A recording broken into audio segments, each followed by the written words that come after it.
Olá, meu nome é Márcio Teixeira, eu quero te dar as boas-vindas ao meu canal de YouTube e hoje eu vou fazer uma análise bíblica sobre a letra da música Stairway to Heaven, do Led Zeppelin.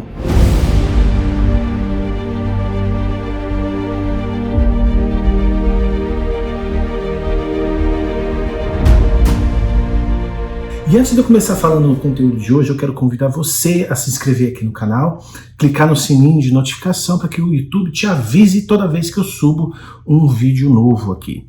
Falar dessa música especificamente é um desafio gigantesco. Em primeiro lugar, eu quero deixar claro aqui para os fãs, eu não tenho interesse e nem o objetivo de falar mal da música, de falar mal dos compositores, de falar mal da banda, nada disso.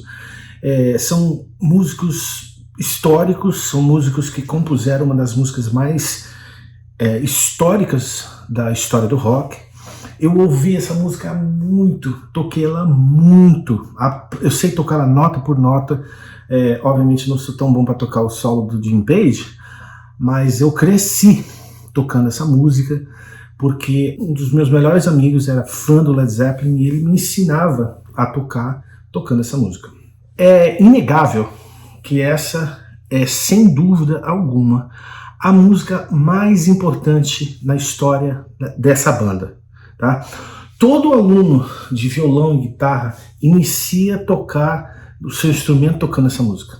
Agora, alguns números, só para que você tenha a ideia. A revista Rolling Stone, ela votou a Stairway to Heaven como a 31ª música dentro de uma lista das 500 mais importantes da história da música. Olha a importância que tem essa música. Nos anos 70, ela foi a música mais requisitada nas rádios americanas. E a Associação de Compositores Americanos, a ASCAP, contabiliza que até hoje o número de horas que essa música teve de airplay, né, de ser tocada no rádio, corresponderia a 44 anos seguidos sendo ela tocada. Olha que coisa absurda. E talvez você não tenha ainda tido a chance de assistir a primeira parte que eu fiz da história do Led Zeppelin, porque é nesse vídeo que eu apresento todo o background de esoterismo, de ocultismo, no qual a banda estava envolvida. Então, talvez eu não vá me aprofundar muito nesses aspectos, porque eu já fiz muito no outro vídeo, depois você pode assistir lá, mas eu vou ter que tocar bastante nesses aspectos espirituais nessa análise que eu estou fazendo. Isso é uma coisa meio óbvia, né? Vamos começar na história da composição dela. Né? Depois da 5ª turnê americana do Led Zeppelin, 1970, o Jim Page e o Robert Plant, eles foram para uma cidadezinha do interior da Inglaterra e lá ficaram numa espécie de uma casa onde eles estariam se preparando para compor as músicas novas do próximo álbum, que seria o Led Zeppelin 4. O ano, como eu já falei, era de 1970 e esse local se chamava Bron Yr Ur. Eu não sei se é essa pronúncia exatamente, mas esse local significa o Monte de Ouro ou a Montanha Dourada. E no decorrer da pesquisa que eu fiz sobre essa canção, me veio a lembrança de um fato recente que aconteceu, que foi uma disputa entre uma banda chamada Taurus e o Led Zeppelin, onde os herdeiros dessa banda alegam que o Led Zeppelin tinha feito um plágio da Stairway to Heaven lá em 1960, porque em 1968 o Led Zeppelin abriu para essa banda, então eles alegaram que eles ouviram, Jim Page ouviu essa música com esse músico desta banda, por causa disso ele teria composto essa canção. A autoria continuou sendo do Led Zeppelin, o Sr. Jim Page e o Sr. Robert Plant. Eu achei isso muito interessante, porque nesse processo judicial, Robert Plant e Jim Page tiveram que falar como que essa música veio a existir. Então, eles tiveram que contar os pormenores de como essa canção, né, foi composta. E o interessante é que eles narram que ela foi composta em vários estágios, várias vários momentos da história da banda, o que corrobora com alguma das biografias que eu comprei. Eu tive a grata surpresa de encontrar esse livro aqui, é um livro de quase 600 páginas, que conta a história por detrás de todos os tracks, ou seja, todas as músicas que jamais o Led Zeppelin compôs estão descritas em detalhe nesse livro. Olha a grossura que é isso aqui. E eu comprei, obviamente, porque eu queria estudar sobre Stairway to Heaven. E geralmente, quando eu faço uma pesquisa biográfica, eu não me limito a um livro. Eu comprei uns 5, 6 livros. Por quê? Porque ao ler esse conjunto de biografias, eu preciso encontrar elementos comuns que possam embasar aquilo que eu vou falar para você, porque senão vira achômetro da minha cabeça. Mas não só as pesquisas que eu faço nas biografias, eu vasculho a internet, vasculho o YouTube. Eu achei um vídeo muito interessante, que é uma entrevista do Robert Plant com Jim Page sobre justamente essa música. E antes de eu mostrar, eu quero te chamar a estar atento a um aspecto. O tom descontraído dessa entrevista é muito comum, porque eles são meio irônicos na maneira como eles se colocam, tal, justamente às vezes para despistar as perguntas que a turma faz, né? Mas dá uma olhadinha no que eles falam nessa entrevista. Well, I struggle with some of the lyrics from particular periods of time, and I don't know, the musicality and the construction of it is it's peerless. But maybe I didn't quite feel the same about the lyrics a little bit later on in life as I got a bit further down the road. Maybe I'm still trying to work out what I was talking about. Every other Maybe you were channeling, Robert. Channeling is a good one, yeah. Owen Glyndŵr is, that's where it came from, yeah. Percebeu que o Jim Page, ele falou um termo específico chamado channeling.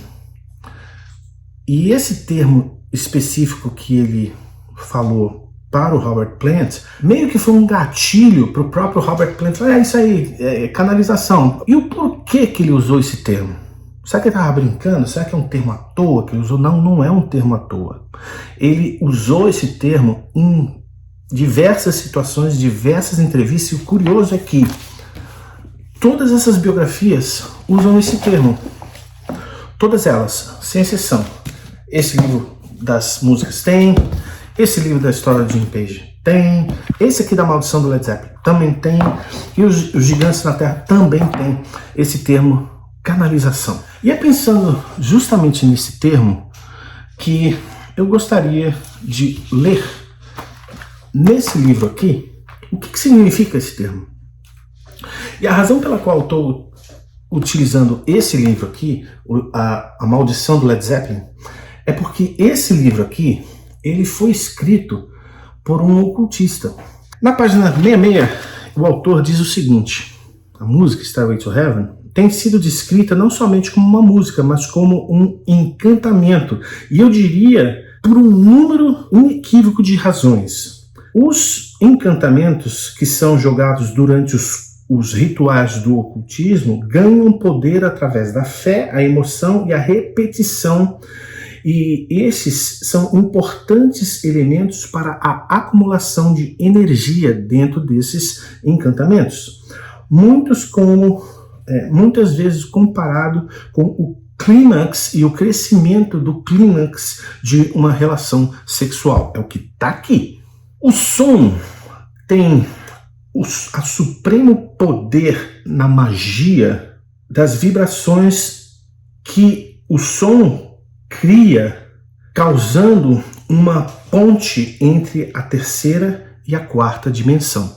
Ele está entrando aqui no mundo espiritual. Por isso, muitas tradições do ocultismo utilizam de sinos, de tambores e músicas que, quando se comunicam com os seres do mundo invisível, eles buscam assistência ou ajuda ou invocam esses seres nessa outra dimensão.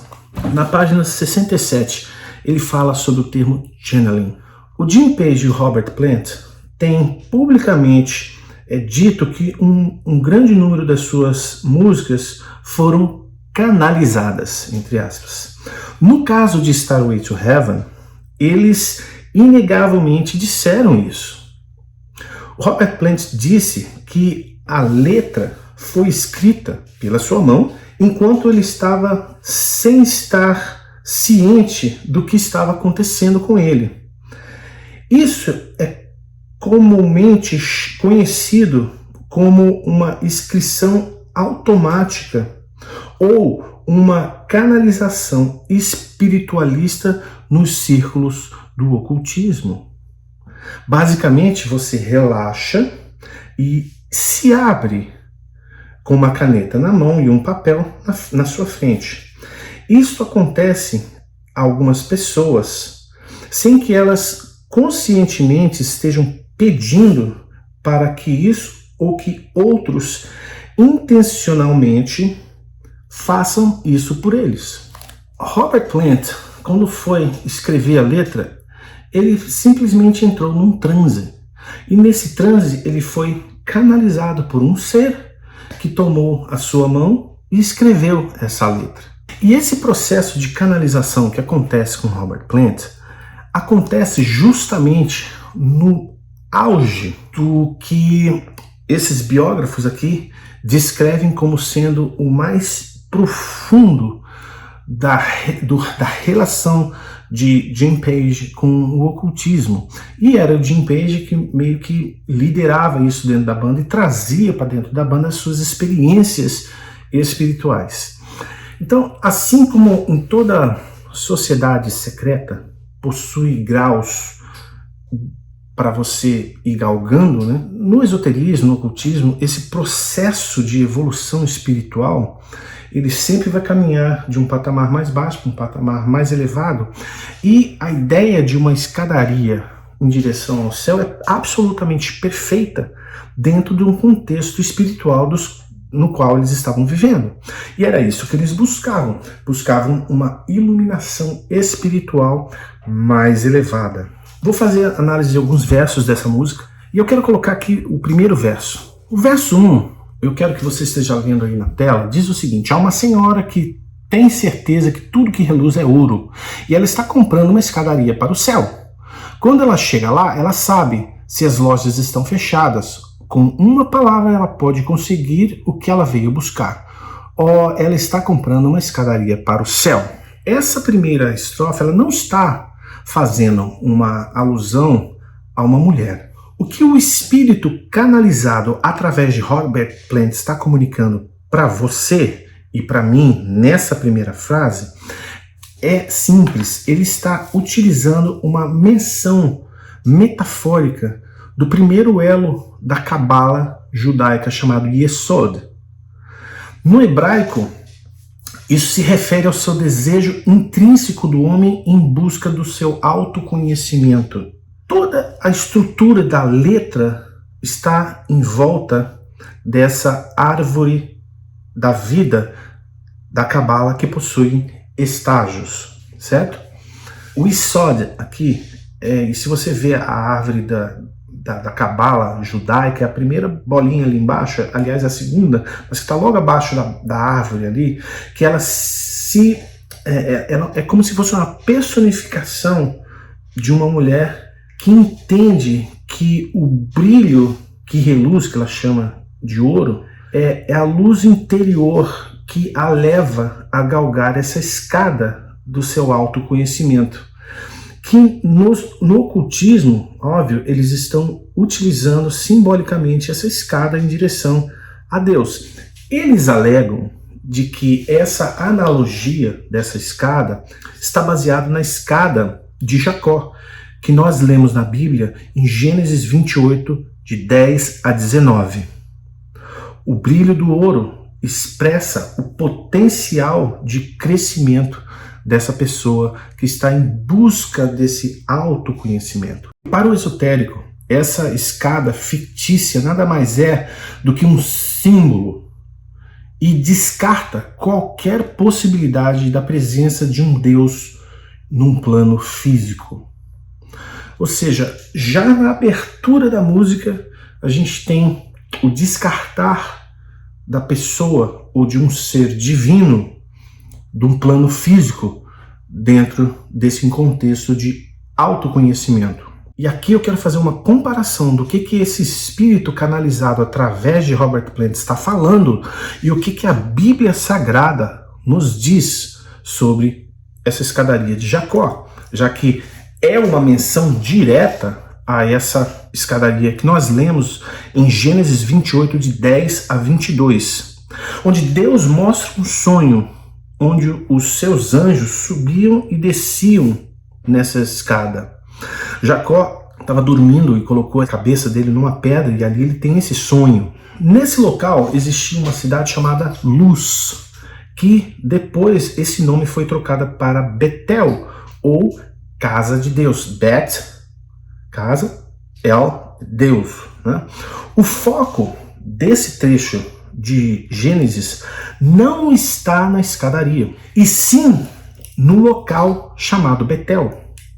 O foco, tampouco, não está na cidade ou na luz que, porventura, seria um processo de autoconhecimento de Jacó. Muito pelo contrário. O foco está no fato de Deus revelando-se ao homem.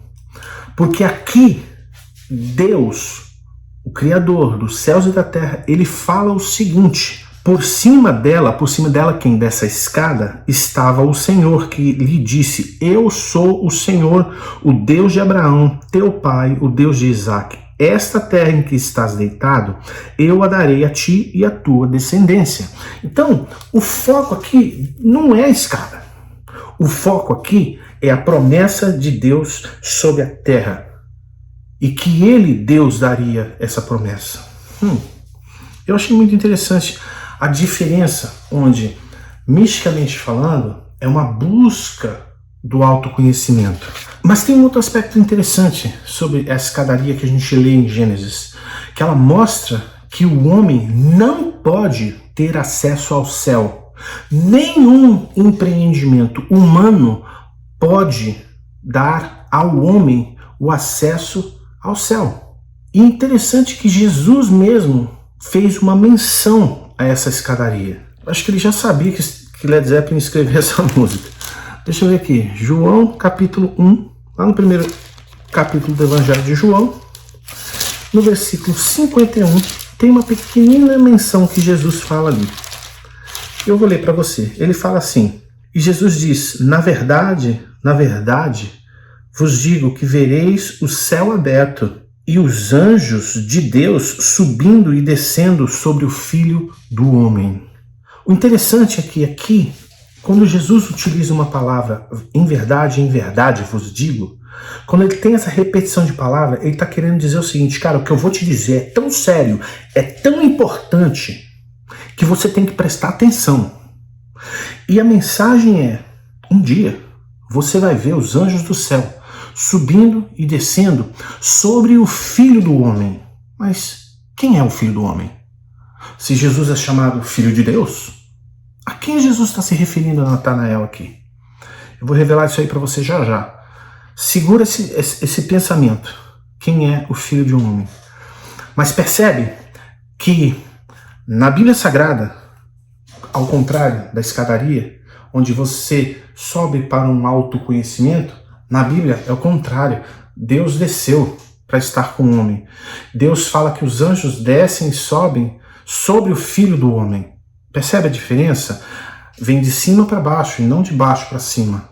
O que a Bíblia quer nos ensinar aqui é que qualquer processo de meditação fora da palavra de Deus, que não leve essa meditação aos pés de uma escadaria onde ali está Cristo, é um engano na sua vida, é um engodo, é uma mentira, porque não existe processo de autoconhecimento se Deus não estiver na jogada, se Jesus Cristo não estiver na jogada.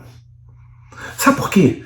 Porque Quando você faz uma meditação e você não submete a sua mente ao conhecimento de quem Deus é através da pessoa de Jesus Cristo, a sua mente ela está submetida a qualquer entidade, a qualquer estado da sua alma, que é diretamente contrário ao que a gente lê na Bíblia em 2 Coríntios 10, 5, quando o apóstolo Paulo nos ensina que nós devemos derrubar todo o conhecimento que se levanta contra o conhecimento de Deus e levar a nossa mente em obediência a Jesus Cristo, ao conhecimento de quem Ele seja.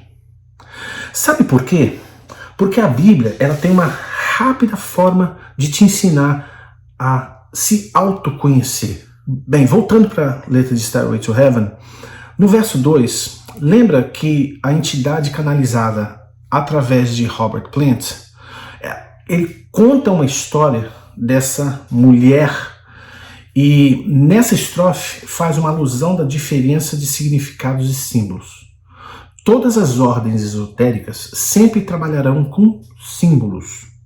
Exemplos desses símbolos podem ser imagens de animais, signos, alguns deuses da mitologia, parábolas, por aí vai.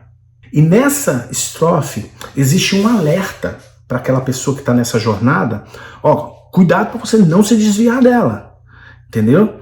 Então, porque se você sair dessa jornada, é análogo dizer que quem está tirando dessa jornada, segundo aos que os crentes falam, ao que os ortodoxos religiosos falam, é como se fosse Satanás te tirando dessa estrada de autoconhecimento rumo à luz, né? Mas note que na terceira frase dessa estrofe existe a menção de uma árvore, existe a menção de um riacho e existe uma menção de um pássaro, né? Aqui a entidade canalizada em Robert Plant sempre se refere à árvore da vida na Cabala. O riacho ao lado dessa árvore fala de um rio que carrega o fluxo energético quando as cartas do tarô são tiradas. Lembra que no esoterismo, no ocultismo, o tarô ele é muito utilizado. E aqui ele está fazendo uma direta referência ao tarô. O interessante nessa mesma estrofe é que ele fala de um pássaro que canta, né? Esse pássaro ali, ele está representado Thoth, que é uma deidade adorada pelos egípcios como o deus da lua, o patrono da ciência, literatura, sabedoria e invenção. A essa entidade espiritual é atribuída como o criador do tarô. O Crowley, o Aleister Crowley, ele tem um livro chamado O Livro de Thoth, ou Thoth, né, que tem um TH ali. E a gente, como sempre, a gente vê o Egito e as suas deidades sempre associadas ao ocultismo. É claro que esse pássaro ele está subjetivo, mas se você for ver a imagem desse Deus, ele tem a cabeça de um pássaro. E a alegoria, nesse ponto da letra, para você, ouvinte, o que esse espírito canalizado em Robert Plant quer dizer é que esse pássaro, né, que canta para você ouvir, ele é como se fosse um conselheiro ensinando nos seus primeiros degraus do seu autoconhecimento. Seria análogo dizer que dentro desse momento você está chamando sobre si que as entidades egípcias, né, representadas pelo deus Thoth, traga a você o conhecimento do que? Da ciência, da literatura, a sabedoria e invenção. E esse poema de Crowley foi traduzido para a língua portuguesa por um outro ocultista chamado Fernando Pessoa. Agora, vamos trazer a Bíblia para dentro dessa estrofe e vamos trazer uma perspectiva bíblica sobre o que está sendo dito na segunda estrofe. Bem, nós vemos um rio, uma árvore e o sopro do conhecimento sobre a vida de alguém que está galgando uma escada do seu autoconhecimento. Essa é uma direta menção a Gênesis capítulo 3, no que tange a queda do homem, porque ali ele está fazendo uma direta alusão, ou uma metáfora, por assim dizer, à árvore da vida, ao rio que fluía dentro do jardim do Éden, e alguém que soprou na orelha de Eva e de Adão o desejo de descortinar o conhecimento do bem e do mal. Ora, quem é que fez isso senão a serpente, possuída e canalizada por um ser que foi expulso da presença de Deus? Em Gênesis, a gente já vê a canalização de uma serpente acontecendo. Aqui, no Gênesis 3, versículo 1, a gente vê: ora, a serpente é o animal mais astuto de todos os animais do campo que o Senhor Deus tinha feito. Essa disse a mulher: é assim que Deus disse, não comereis de toda a árvore do jardim? Respondeu a mulher, a serpente: do fruto da árvore do jardim podemos comer, mas do fruto da árvore que está no meio do jardim, disse Deus, não comereis dela, nela nem tocareis, para que não morrais. Então a serpente disse à mulher, olha aqui o sopro da sabedoria da serpente que ela está soprando, olha aqui.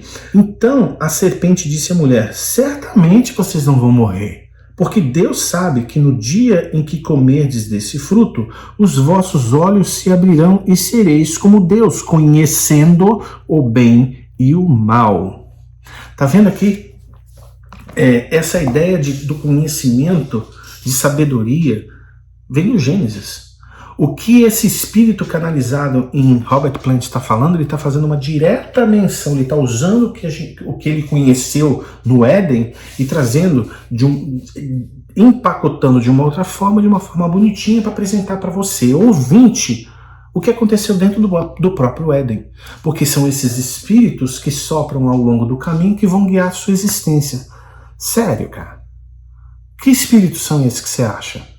O interessante é que rapidamente você descobre na Bíblia o seu autoconhecimento é instantâneo, porque a Bíblia aponta facilmente para você, mostrando quem de fato você é. Quer ver? Em Romanos capítulo 3, versículo 23, a Bíblia fala que todos pecaram e destituídos foram da glória de Deus. Ou seja, nós todos, eu, você, fomos destituídos de uma condição de acesso a Deus, de acesso à luz, de acesso à perfeição, por causa de um negócio chamado pecado, que aconteceu no Jardim do Éden, que eu acabei de explicar há pouco. Em Provérbios 1:7 diz que o temor do Senhor é o princípio de toda ciência. Outras versões utilizam aqui o princípio de toda sabedoria. Os loucos desprezam a sabedoria e a instrução. Outro versículo de Provérbios diz o seguinte: porque o Senhor dá a sabedoria e da sua boca vem o conhecimento e o entendimento.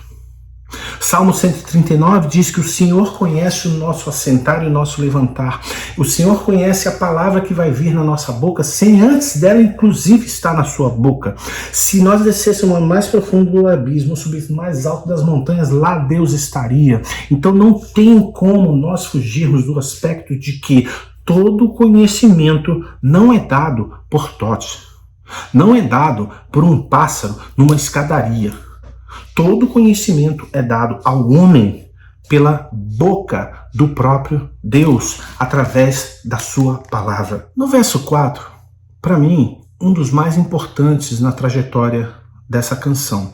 Porque aqui ele faz uma revelação tão profunda, e muitas vezes você pode passar batido completamente. Mas eu vou te mostrar e te ajudar a descortinar o que ele está falando para você. No verso 4, ele fala... Existem 3 elementos que são muito importantes se você prestar atenção. Primeiro ele fala que você veio do verso 3, obviamente, onde ele está falando das vozes que estão olhando para você, né? E então você ouve um sussurro que no fundo é uma música tocada por um flautista que vai te levar à razão, ao conhecimento ou à revelação do conhecimento completo de algo. E nascerá um novo dia para aqueles que permanecessem naquele contexto junto com esse flautista, e as florestas ecoarão em gargalhadas. O que significa isso? Essas gargalhadas representam o regozijo dos mestres subordinados à figura desse flautista. Quando os estudantes, dentro dessa jornada galgando rumo ao autoconhecimento, chegam a um patamar tal onde eles se tornam um motivo de prazer para esses mestres que gargalham na floresta, que riam na floresta. E ali é o local onde eles querem que não só os seus estudantes estejam, mas também toda a humanidade. E agora vem a revelação de quem é esse flautista. Essa é uma direta alusão a uma poesia de Aleister Crowley, que se chama O Hino a Pan, que foi traduzida para o português pelo ocultista Fernando Pessoa. Gente, para você entender quem foi Pan, nós precisamos ir para a Bíblia, por incrível que pareça. E Pan, ele não é diretamente citado ali, mas para que você entenda quem é Pan dentro do contexto da Bíblia, você tem que estudar um pouquinho de história. Eu tive o privilégio enorme de conhecer esse local em Israel quando eu visitei em 2008. E para você entender do que eu estou querendo dizer, nós precisamos abrir a nossa Bíblia no livro de Mateus, capítulo 16, e do verso 13 ao 20. Esse momento aqui é um momento sagrado para todos nós cristãos, porque é um local onde Jesus faz uma revelação incrível. O evangelista começa o texto falando que, chegando Jesus à região de Cesareia de Filipe. Nós temos que lembrar que Cesareia de Filipe é um termo romano. Por quê? Porque essa época Israel estava sob domínio romano. Só que antes do domínio romano houve o domínio dos gregos, do Império Grego de Alexandre o Grande, certo? E o Alexandre o Grande trouxe para essa região a religião pagã dos gregos. Nesse local, nessa cidade de Cesareia Filipai, Cesareia de Filipe, né? Cesareia Filipai em inglês, é uma cidade que era um entreposto comercial estratégico. Era uma área pagã que era proibido para o judeu.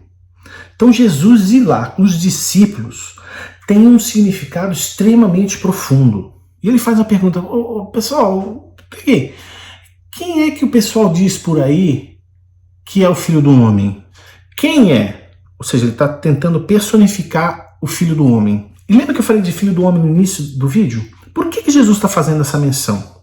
Porque Jesus está fazendo uma direta menção a Daniel capítulo 7, versículo 13.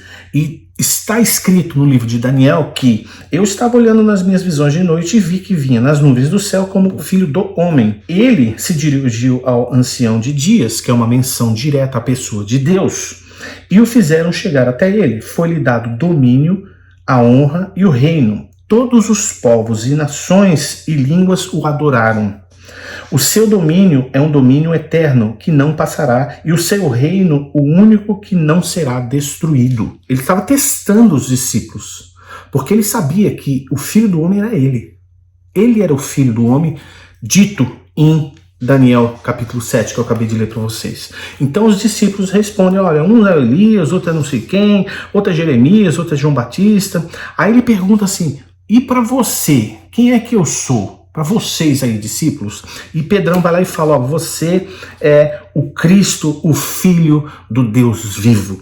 E Jesus fala, realmente, não foi, bem-aventurado és tu, Simão Bar-Jonas, porque não foi carne e sangue quem te revelou, mas o meu Pai que está nos céus. E também eu digo para você, que tu és Pedro, e sobre esta pedra edificarei a minha igreja, e as portas do inferno não se prevalecerão contra ela. Para aqui, eu quero parar aqui. Nesses portões do inferno.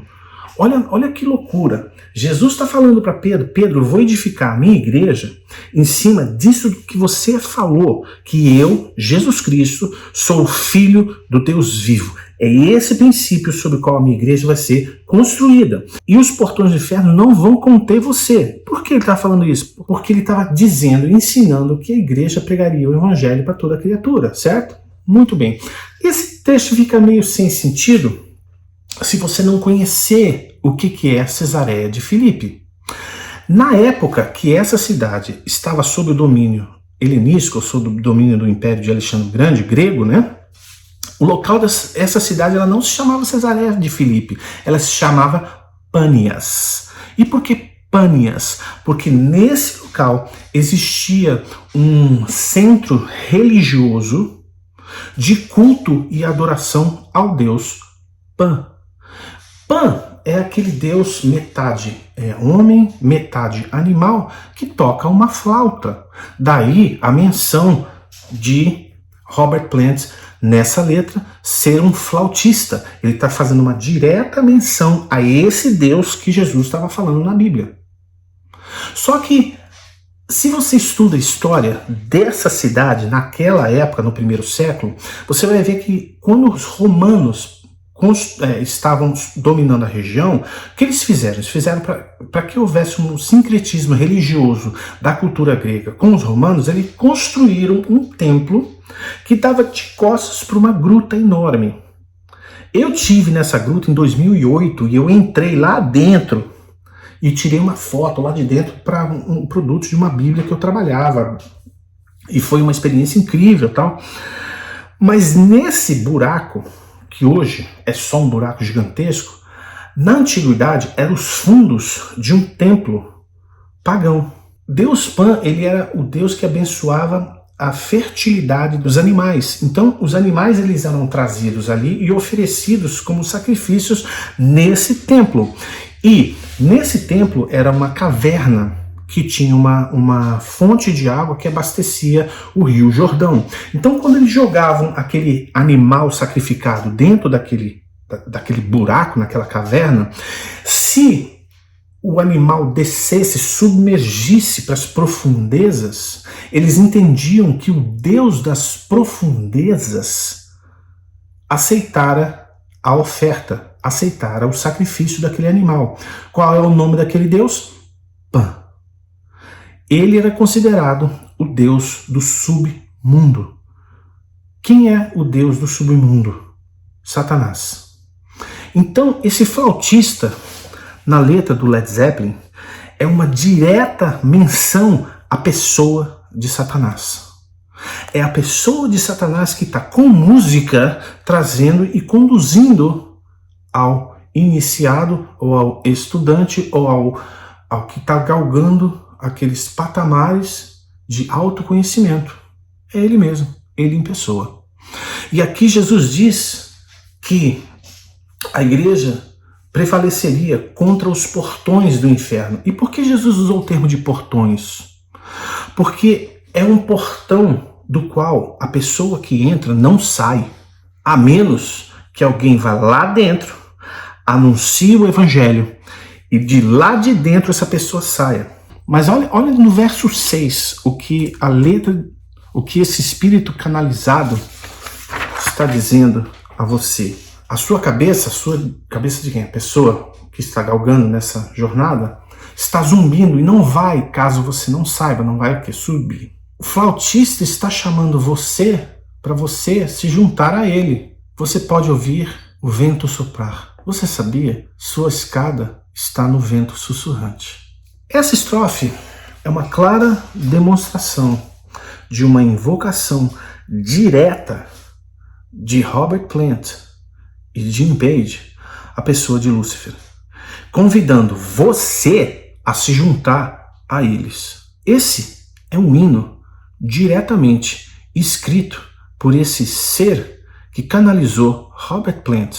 Canalização na Bíblia significa possessão demoníaca. Possessão demoníaca significa que um espírito entra dentro do corpo de uma pessoa e toma posse daquele corpo. Todas as vezes que você vê possessão demoníaca na Bíblia, e Jesus está prestes a interagir com esse espírito, Jesus expulsa esse espírito de dentro daquela pessoa. Sabe por quê? Porque você e eu não fomos feitos para sermos habitação de demônio, de espíritos imundos, que é como Jesus chama esses espíritos. Nós fomos feitos à imagem e semelhança de Deus para sermos habitação do Deus Todo-Poderoso e representantes do Senhor. Aí você vai falar, sim, igreja ortodoxa que mata, que matou milhões e milhões e milhões. Cara, é o seguinte, a Inquisição foi uma mancha na história da igreja, não tem dúvida disso. Mas aqui eu tô falando do Led Zeppelin, em você. Esquece aquilo lá. Sabe por quê? Porque Deus vai julgar tanto aquilo quanto a minha vida e quanto a você. Mas aí tá a estratégia de lançar o medo. Não tô lançando medo nenhum, cara. Quer continuar a ouvir Led Zeppelin? Pode continuar. Quer continuar a ouvir Stairway to Heaven? Continua a ouvir. Mas saiba que de hoje em diante, toda vez que você estiver escutando essa música, você está invocando o próprio diabo sobre você. E isso que você está se enchendo não é iluminação, não. Não é autoconhecimento, não. A Bíblia diz que o diabo se disfarça de anjo de luz, mas a verdadeira luz é Jesus Cristo. Ele diz, eu sou a luz do mundo, e você não andará mais em trevas se você estiver com Cristo. Sabe que eu quero terminar esse vídeo de hoje com uma pequena parábola sobre essa música. É uma música de uma banda extremamente respeitada mundialmente, mas que no fundo fez um hino ao próprio Lúcifer. É isso que Stairway to Heaven é. A escadaria de Stairway to Heaven não tem nada a ver com a escadaria de Jacó. Zero. E toda vez que você ouve essa música, você está invocando sobre você o espírito daquele flautista, que é o espírito de Lúcifer. E isso é o que acontece com você. Você está sob densas trevas, muito embora você veja a luz do dia. Mas é assim que está o seu espírito. A Bíblia diz que Jesus veio ao mundo e ele era a luz dos homens. E quando Jesus está aqui com a gente, é isso que acontece. As trevas dissipam. Então você pode ver e enxergar no mundo espiritual o que está acontecendo à sua volta. Eu tenho certeza absoluta que muitos de vocês ouviram essa música e nunca sonhou com o seu conteúdo espiritual. Sabe por quê? Porque ele fez exatamente o que a Bíblia fala em 2 Coríntios 4:4. Cegou o seu entendimento para que a luz do Evangelho não resplandeça e você não conheça o perdão que há no sangue de Jesus quando ele morreu na cruz. Então, quando eu apresento esse vídeo para você, eu estou fazendo exatamente isso. Estou lançando a luz de Cristo dentro de um contexto onde existe trevas para que você enxergue a luz do Evangelho. Agora, sabe o que acontece? Aí chega no final do vídeo, tem um monte de gente metendo pau, tem um monte de gente que fala que eu sou um louco religioso, entendeu? Que eu tô aqui para manipular, de colocar medo. Não tô não, cara. Quer continuar ouvindo Led Zeppelin? Continua. Quer continuar a ouvir Stairway to Heaven, porque é uma super música? Cara, continua. Mas, de hoje em diante, você sabe do que você tá ouvindo. Então, esse vídeo, ele não tem a intenção, e eu vou repetir, eu não tenho a intenção de chegar aqui e falar para você o que você deve e o que você não deve fazer. Quem sou eu? Respeitosamente, eu venho aqui apresentar o que existe no mundo espiritual por detrás dessa música. O que você vai fazer com isso agora é contigo. Respeito a fé daqueles que acreditam diferente, respeito para com os fãs, respeito principalmente com os músicos, né? E respeito principalmente com a palavra de Deus e o Deus que eu sirvo, o Senhor dos Exércitos, Jesus Cristo. Então eu quero deixar aqui novamente o meu agradecimento, convidar você a clicar no joinha, deixa a sua mensagem, compartilha com quem você achar que você tem que compartilhar, e mais uma vez, não deixa de se inscrever no meu canal e clicar aí no sininho de notificação. Até a próxima semana.